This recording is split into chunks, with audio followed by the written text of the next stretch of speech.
شراهه في اكل السكر او الحاجات اللي هي بتدل على مقاومتها، هل ممكن علاجها بدواء او كده لوقف هو تدهور هذا؟ هو ليه بيحصل مقاومه انسولين؟ يعني ايه اللي بيخلينا نخش في القصه دي؟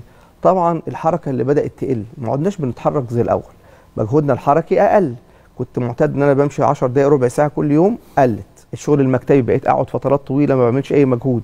بقيت اميل ان انا اكل نشويات بسيطه وسكريات بصوره اعلى. بقيت اكل عيش اللي هو العادي، اللي هو الكايزر والفينو والباتيه والعيش الابيض، مفيش فيه الحبه الكامله الرده اللي بتقلل معايا امتصاص السكر بسرعه. ان انا اكل نسبه سكريات اعلى، وخصوصا الكحك والبسكوت في العيد واللي دخل علينا بعد رمضان، والحلويات بتاعه رمضان الناس بدات تفرط فيها كتير، فممكن يعمل له التهاب او مقاومه انسولين، فناخد بالنا من القصه دي. طبعا ان احنا بناكل وجبات سريعه فيها نسبه دهون مشبعه اكتر بتعمل مقاومه انسولين، لان بتعمل خلل. المواد الحافظه اللي موجوده في الاكل وخصوصا المعلبات كترها والاعتماد عليها بيعمل مقاومه انسولين. تنظيم مواعيد الاكل من الحاجات اللي مهمه جدا في تحديد مقاومه الانسولين.